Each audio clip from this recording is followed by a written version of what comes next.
Thanks for coming along, folks, to the first of two sessions on CLD and sustainability.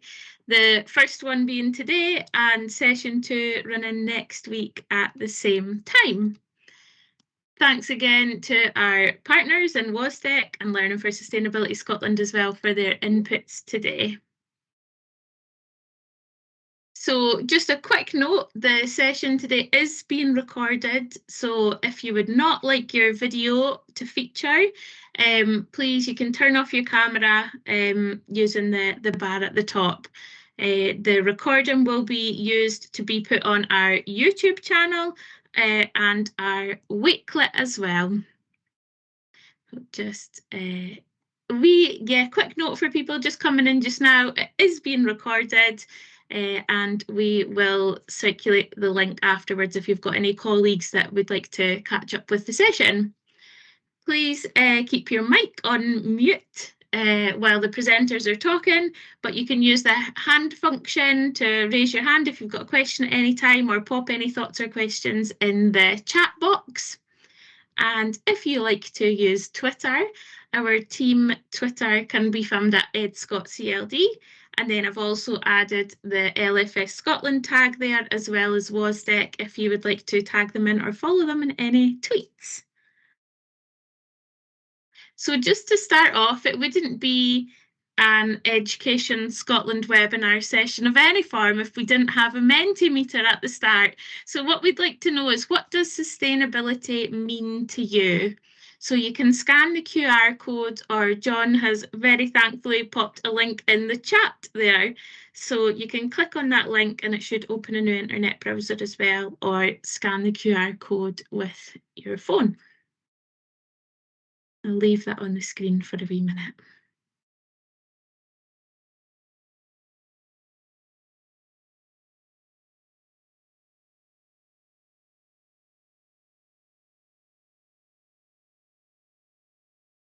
Hopefully we'll just have it coming up here. Brilliant. Okay, so you can see there the results coming in from people, just coming up now.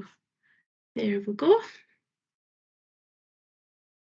So what does sustainability mean to you? So we've got the future, absolutely, values, lasting, consistency, absolutely. Something having a legacy and having more positive than negatives. Like that one. Give that a wee moment.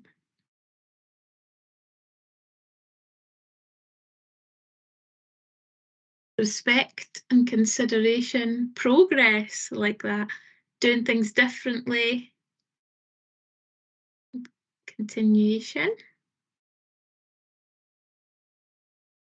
My wee box is in the way here.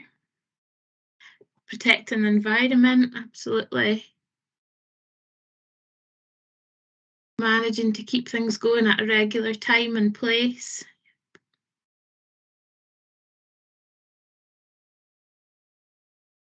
We'll give it a wee moment, see if any others pop up.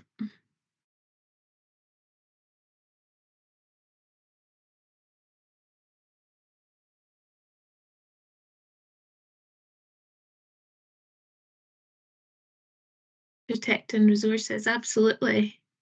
Thanks so much for putting your thoughts in there. That's great. And we'll come back to Menti at the end. I'll just take a second to switch back to the slides.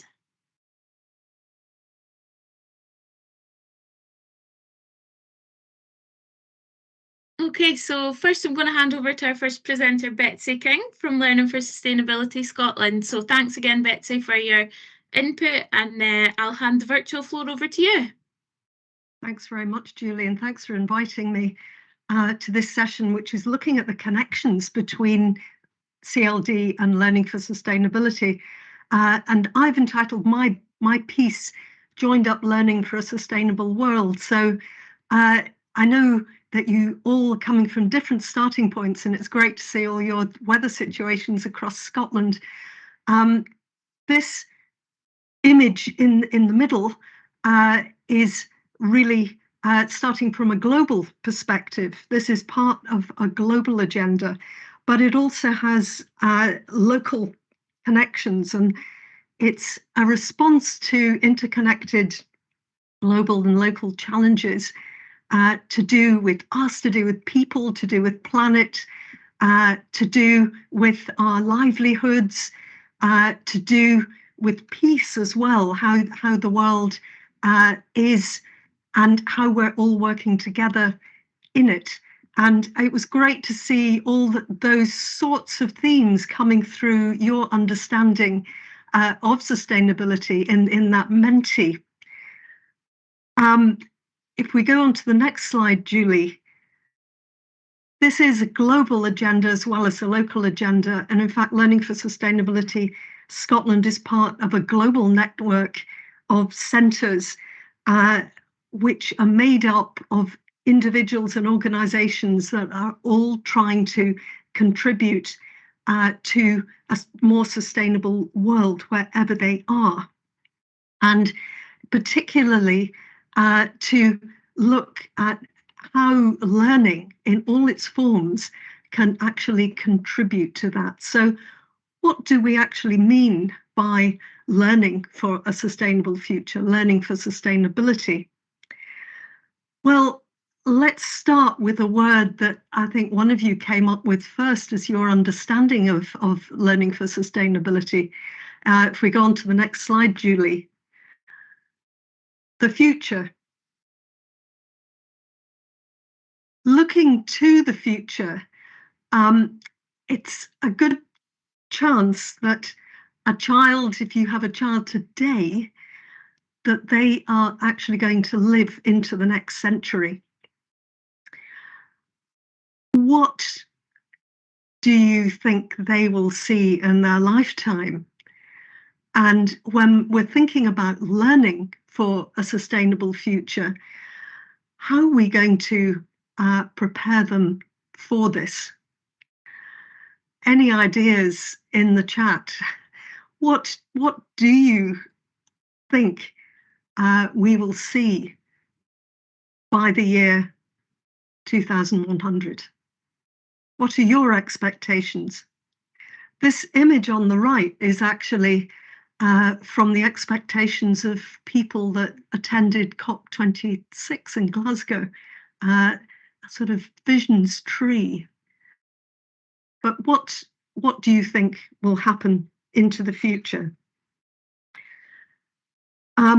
Well, we have now entered a period called the Anthropocene, and it's recognized that we're actually having, and Mark, you're saying it's too terrifying to discuss, but actually into the future, it's likely that the impact of people on the planet is going to have extreme impacts on the future for learners and for us all. It's uncertain what the future is going to be. Things are changing incredibly rapidly. And so what that means is that, when we're talking about the type of learning that we need to think quite carefully about our own needs and how we can prepare folk with the values, the skills, the knowledges that are needed. And if we look at the next slide, it's worth thinking too about what we want our vision to be. Who are we in Scotland? Where have we come from? Who do we want to be? What is our vision for the future? And how can we prepare our learners for the visions that we might have? And I really like this vision, which is one which came from a working group in 2012 that underpinned most of the work on learning for sustainability in Scotland. So our vision of a flourishing Scotland, it's sustainable, it's socially just, and this is just the norm. And it's a learning that's rooted in our community. It's rooted in our sense of place. in our environment, in our culture, in where we come from, and also rooted in our sense of belonging, not just locally, but globally to a community. And so the sort of learning where learners understand significance of what they're doing and their choices for the future. And so what does this mean? Well, next slide, Julie. This means that it's a sort of learning that applies to us all. It's not just something that happens in school, it's in our communities, it's in our colleges, in our universities. It's the idea of building a learning for sustainability nation where we're doing things locally and thinking about global connections. Okay, so next slide, Julie. This is something that means responding to learning needs which respond to how the world is at the moment. It begins with how things are in our communities, but it means skills which enable us to understand interdependence, complexity, and give us the ability to deal with the sorts of moral, ethical, and the complex issues that there are in the world at the minute, and also to take action on these issues. So learning for sustainability is about responding to the future by supporting learners with the skills, the values, the knowledges that are going to be useful in now and into the future too. And if we look at this sort of learning, next slide please, then it's actually rooted in place, and it's rooted in connecting with what matters to people, what matters in communities. So it's rooted in connecting to the heart and then working to take action on what matters, and also unearthing knowledge that and ideas and thoughts that are going to help in terms of taking action. So essentially this sort of learning is about hearts first, but then taking action, the hand, and knowing, ways of knowing and reflecting and learning once action has been taken. What sort of issues, though, are we talking about? Well, if we look at the next slide, you may have come across these 17 UN Sustainable Development Goals, global goals that have been signed up to across the world, but they're goals for Scotland too, and Scotland has signed up to these goals. They're interconnected goals. These are issues that I wouldn't mind betting that if you ask your learners, your community, young people and adults to identify what their concerns are, that they would link in with these global goals about poverty, about climate change, about the big things, but also the local things, about livelihoods. And in Scotland, then, in responding to these issues, we call this learning for sustainability. It's not a particular, it's not rooted in one subject, it's area, it's not just environment, it connects everything. It's an ethos, it's an approach to life and learning.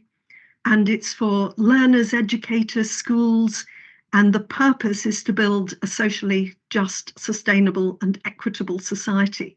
That's Scotland's definition of learning for sustainability. And if we look at the next slide, this is a national approach. It's an entitlement for all learners. It weaves together social, cultural, economic, environmental issues and futures. And across Scotland, it's embedded in education. So it's embedded in self-evaluation, in the standards, through the curriculum.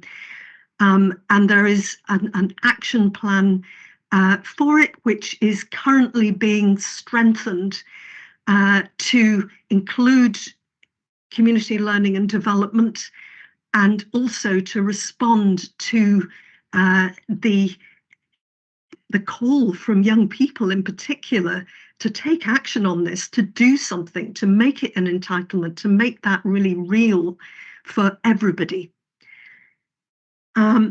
So where are the starting points for you? Well, if you look at this word cloud was developed quite a few years ago.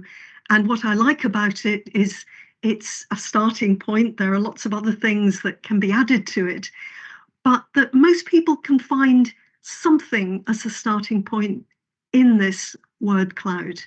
So what's your starting point? Is it a particular theme in your community that's coming through? Is it a particular approach?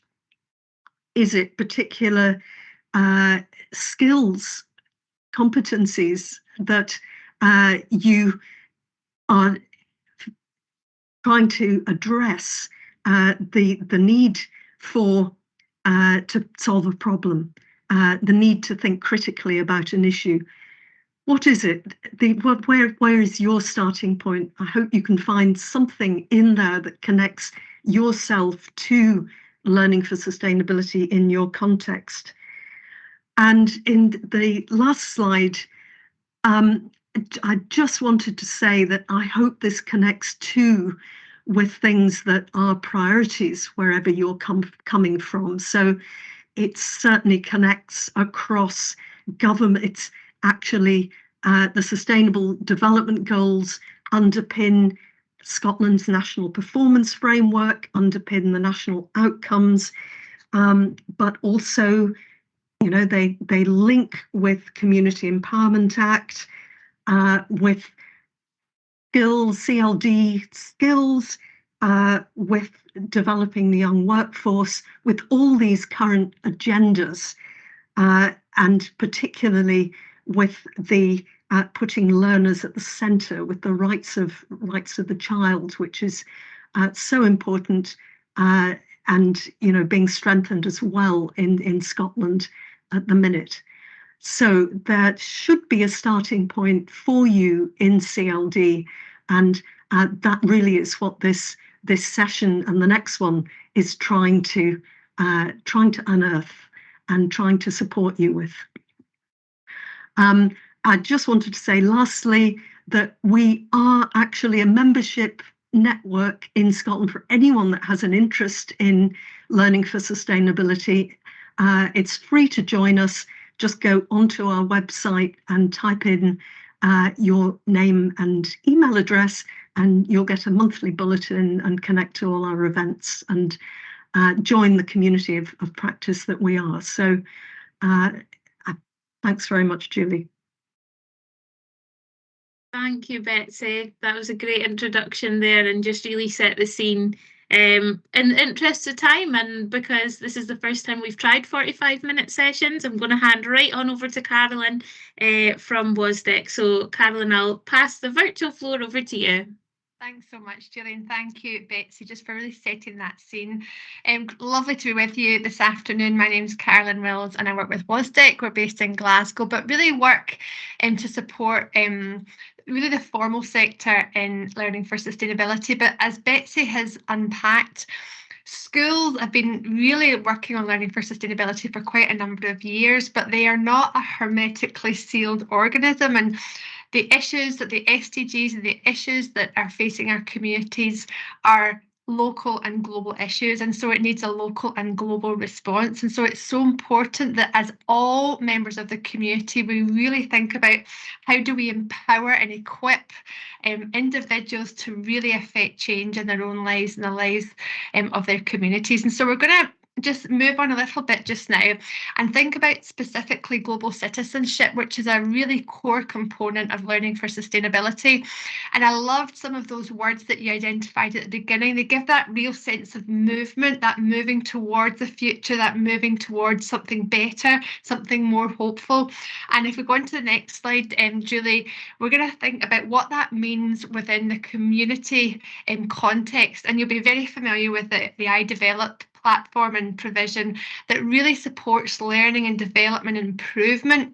But what I really loved about this is the middle section here that talks about the fact that although it's really crucial to acknowledge that part of learning for sustainability is about climate change and protecting the environment, it's also about building communities that we are happy to live in, ensuring our children grow up to be responsible citizens in a fair and equitable society, and working to ensure the well-being of all. And that really makes that link with the environment and the person, the individual. And it's that individual that we're going to just spend a few minutes this afternoon thinking about. So on the next slide, Julie, you'll see the word cloud that Betsy has already referred to, and you'll see global citizenship is really prominent there. I think it could be even more prominent, but it's prominent there. And it's really a core component of learning for sustainability. We need people to be empowered and inspired, and we need to have the values and the skills and the knowledge to affect real change. But that term global citizenship has been around for a long time, and so there tends to be quite a diverse kind of definition or interpretation of what that it could mean. Sometimes it has a political leaning or a political agenda. For others, there's a kind of an environmental element. Sometimes it's about the activism or very much the climate, or it could be about responsibility. And so what we want to do just in these few minutes is to ensure we have a shared understanding of what that term is and what is a global citizen, because if we want to develop global citizens in our communities, we need to know what they are and what it is we're developing. So on the next slide, Julie, when you think of that word global citizen, who comes to mind in your own mind? If I was to say name a global citizen, who comes to mind? Maybe if you're able to type it into the chat box, it would be quite nice to hear what your vision of a global citizen is. Maybe it's Malala Yousafzai, maybe it's Bono, maybe it's one of the Spice Girls, who knows? But does anybody have a sense of what that global citizen might look like?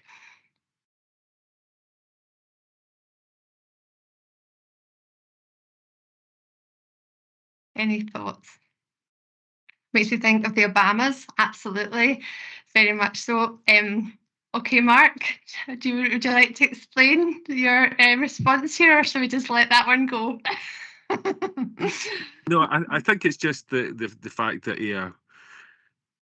the influence you see is so distorted in terms of, like, you know, most people wouldn't be. I don't think most governments represent the people that they govern. So this sense of people, you know, and I think that's, you know, with the way the fossil fuel companies and things like the fact that we're still getting more oil and gas and things like that, you know, people don't want, you know, this to continue, but it's not, the democracy function is not working, I would argue. Thanks so much, Mark. And yeah, absolutely.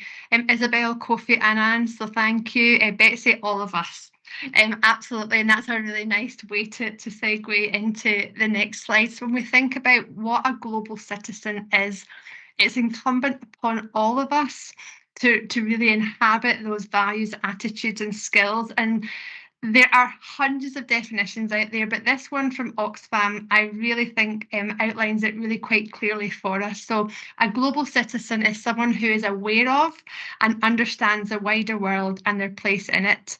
They are a citizen of the world. They take an active role in the community and work with others to make our planet more peaceful, sustainable, and fairer.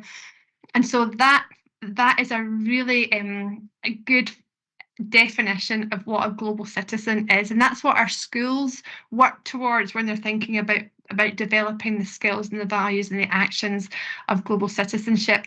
And actually, when you think about the context that you're working with, whether it's with young people, whether it's with volunteers, offenders, when you think about your own context and the groups that you're working with in the community, this is what we want our community to be. We want them to be empowered and equipped to really make our planet more peaceful, sustainable, and fairer. So if we go on to the next slide, thanks, Julie. You'll see just some photographs here. It's really to make us think. If you press one more on, that other one should appear. Thanks so much. That was my bad animations there. But when you look at these photographs, what are some of the issues that those that you're working with are dealing with? It'd be great if you could pop it into the chat box. So right away, if you look at number one, it makes me think of healthy eating or the food bank crisis, the cost of living. So what are some of the issues that those that you're working with are dealing with on a day-to-day basis? And if you just pop it into the chat box, we'll just get quite a quick list of some of those community, those very local issues, or some of those global issues that we're dealing with. So absolutely, Kerry, thank you. So health and well-being in its fullness, poverty, and all of those kind of intersections of poverty that we are so aware of when we're working within the community. Cost of greed crisis, absolutely, Mark, that overconsumption in all areas, food prices, food poverty, environmental issues, and we are experiencing them locally now. It used to be that it was very much a global issue, but we're seeing the effects of catastrophic weather systems in our own local communities now. Cost of living, mental health, debt, discrimination, human rights, absolutely. So these are things that our communities are being challenged with and dealing with on a day-to-day basis.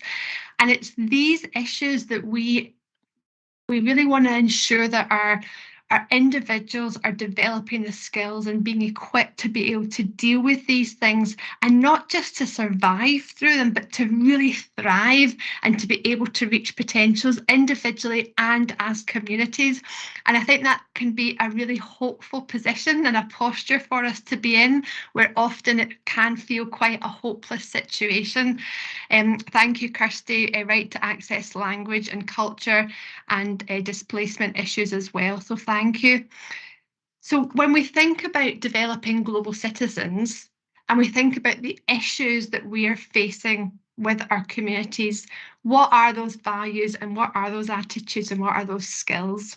And this is quite a comprehensive list. It's not exhaustive, but this is again from Oxfam and kind of captures what those values and attitudes and skills are. So the belief that people can bring about change, a commitment to social justice, respect, empathy, critical thinking. We need critical thinkers to be able to approach some of these complex issues, informed and reflective action. And this is what global citizenship is, and it's the development of these values, attitudes and skills that we really want to equip and empower individuals with. And so at our next session next week, we're going to look at how we develop these within our communities, and we'll take some time to look at some methodologies and some practical activities that we can do in our community groups. But I hope that gives you a shared understanding of global citizenship and a little bit more of a kind of an understanding of what that might look like for you. Thank you, Julie. Thank you so much, Carolyn. It's just brilliant to hear from Betsy and yourself.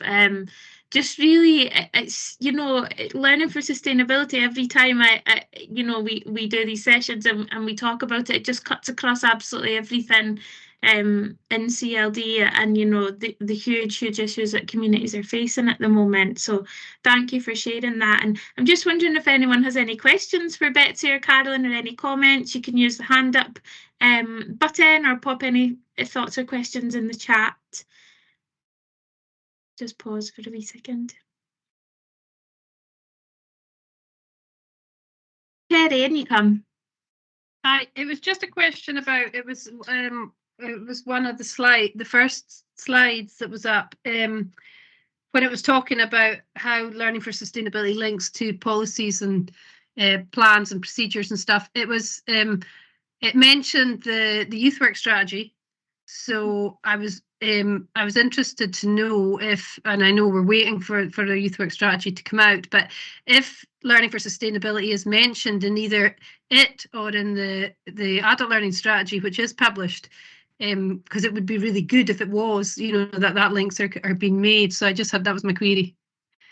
That's a good segue into I have a slide in a couple of moments about the national kind of policy context, which I've put a wee bit about the adult learning strategy in. So hopefully we'll come to that in a wee minute. So that was a really good segue there, Kerry. In terms of the youth work strategy, I know we're still waiting on that being published. We have been told spring from our Scottish Government colleagues. My colleague in Education Scotland, John, and I were debating what spring means. How long does spring last? Time will tell on that one. But yeah, the word on the street is spring at the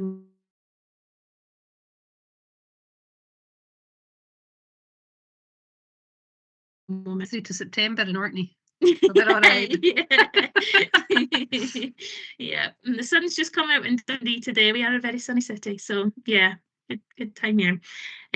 Dorothy, stop using words that people can't understand. Too many big words and jargon, which makes it hard for people to understand things. Absolutely. Yeah, and I think there's some kind of more recent publications, especially one from University of Dundee, that kind of highlighted that as well, like the branding of learning for sustainability can be quite tricky. So yeah, thank you so much for that. And I'll just move on a couple of slides to hopefully one on the national kind of policy context there. So hopefully you'll see that coming up there. As we know, there are so many policies across Scottish Government and in particular education. And learning for sustainability is something that we see woven across a huge number of plans and policies.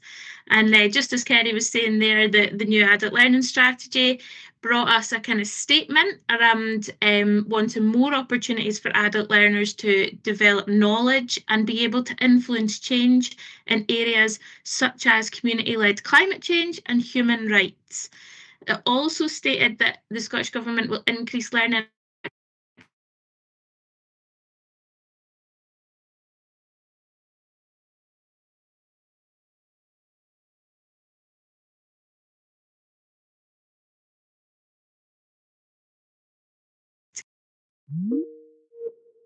and create opportunities that meet their needs.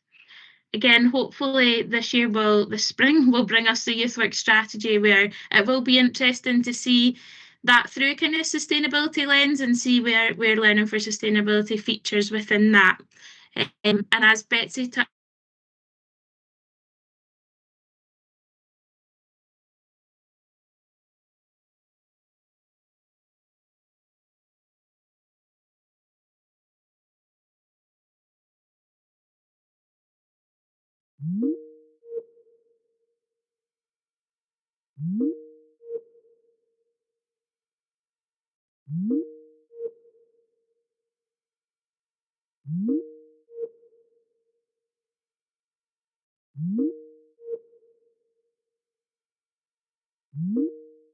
and opportunities to work together.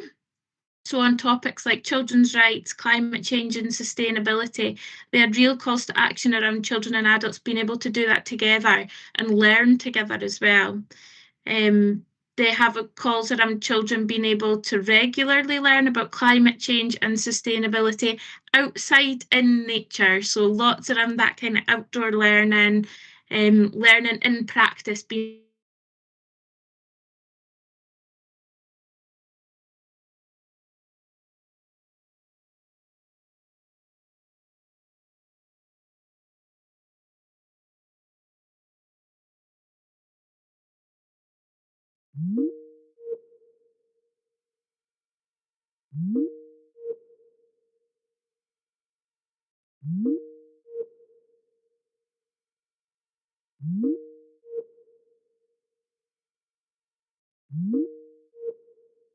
perspectives on learning for sustainability.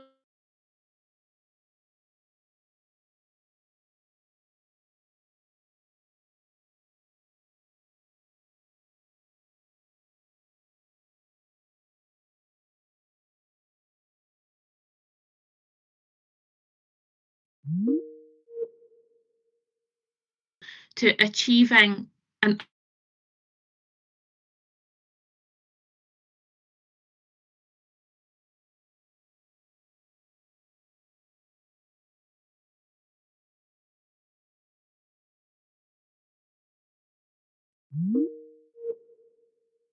well-being for Scotland, and it charts the progress towards this through a range of social, environmental and economic outcomes. And in preparation for the session today, I started kind of doodling on the National Performance Framework, and I was drawing arrows and making links with different areas of CLD and thinking, yeah, adult learning fits in here. And actually ended up with something that I'd drawn all over the diagram because there's so many connections with the National Performance Framework and what the huge work of the CLD sector. So I scrapped that and thought I would just highlight it and reference that there's lots and lots of work that we do that really fits in neatly to the National Performance Framework. In terms of our CLD competencies, we've got the competent practitioner diagram up there, and just really making those connections with the importance of building and maintaining relationships with individuals and groups, but also knowing and understanding the communities in which we work.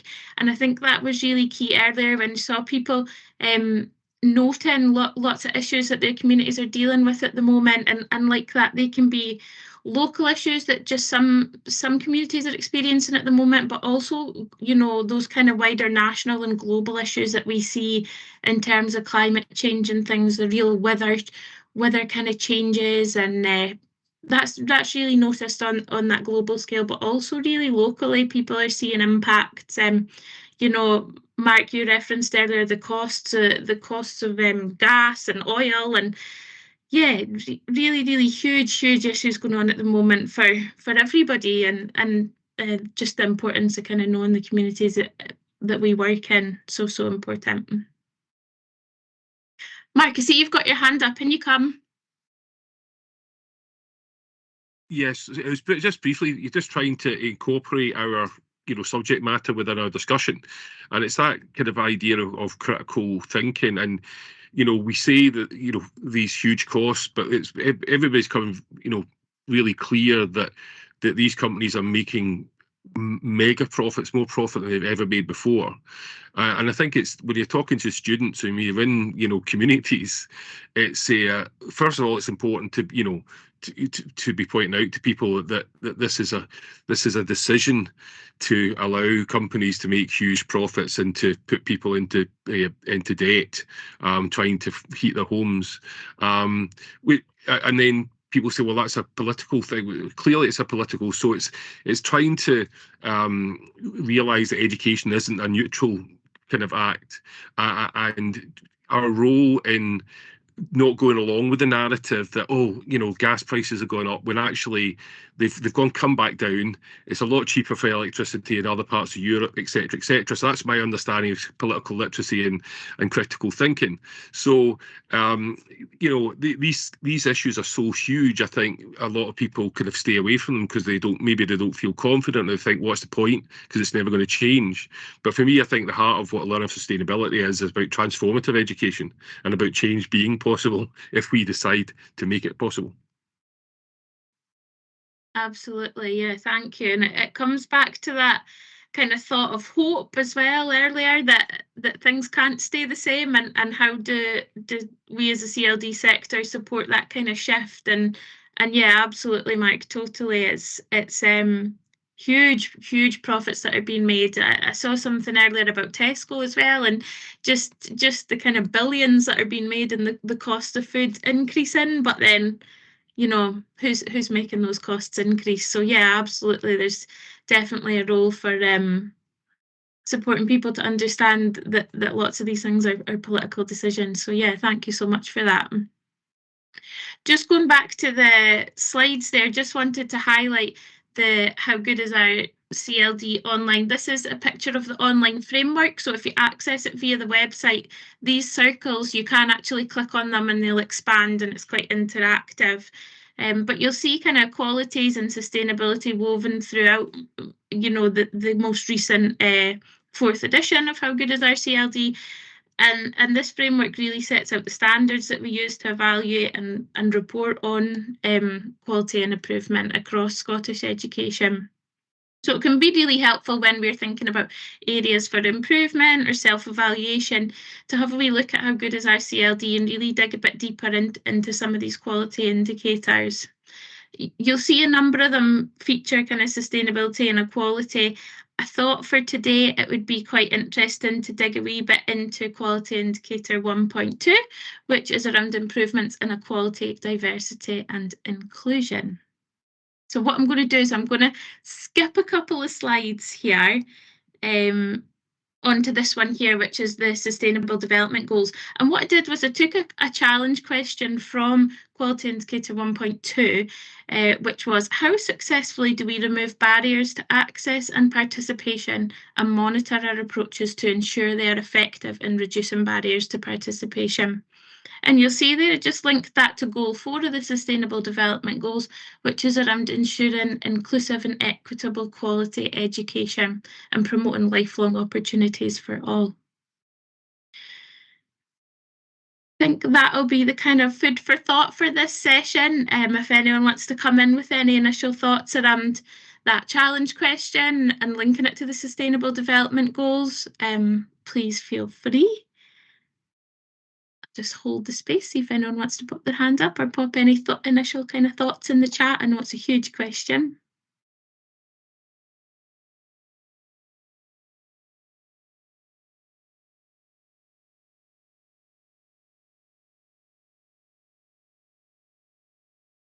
Trying to get better at holding the silence, but I'm also aware this was a 45-minute session that's got 1 minute left. So maybe we'll leave it as some food for thought, and we'll send out the copy of the PowerPoint for people to have a wee nosy through, and like that we'll have the recording as well. I know, Una, it's hard to know where to start, and I think for us as online, session planning goes, you just never know if there's a right time or a right length of session or anything. We thought 45 minutes would perhaps make things a wee bit more accessible, so that's why we're mark the rubbish. Well, always open to feedback. I could waffle on for hours, so yeah, it's just about having different opportunities for different people. So we will follow up next week. So we've got a session, same place, same time. What I'm going to do is just pop a link in the chat if you've not already signed up for session 2. We are going to look a wee bit more in detail at some kind of practical tools. Carolyn's going to share some things that she's used in the past before to look a wee bit more in depth with some of these issues and things that we've talked about today. I know, Mark, it is things that can be we can sort the world out in 45 minutes, really. But thank you so much. My final ask is for if you would like to input some thoughts on a Mentimeter. We do love a Mentimeter. Just going to pop the link back in the chat, and I'll pop the QR code on screen again. So for some thoughts, what would you like to see in future sessions? What would you like them to look like? Are there certain topics that you think, it would be great to do some more sessions on one specific thing around sustainability? We would just like your thoughts. Hopefully you'll see that coming back up there. I don't seem to have the QR code this time. There we go. What would you like to see in the future?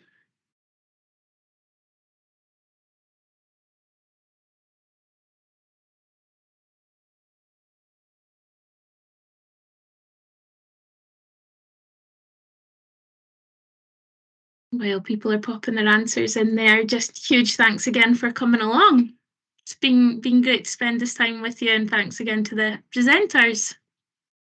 And we'll hopefully see you same place, same time next week.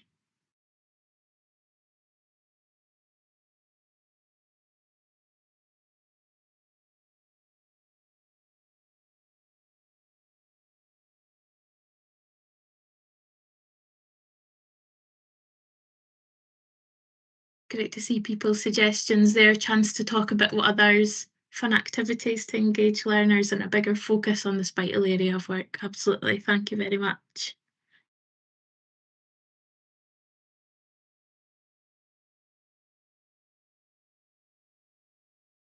Link to decolonising the curriculum. Absolutely, networking and skill sharing. Yep. We'll share a bit more next week around resources and where we store our resources in a Wakelet, so can share that and kind of talk through that as well. We're also part of the Learning for Sustainability National Partners Forum, so again, could share some details on that as well. Huge thanks for coming along and for participating, and yeah, feels like a whistle-stop tour, but great introduction, so thanks very much.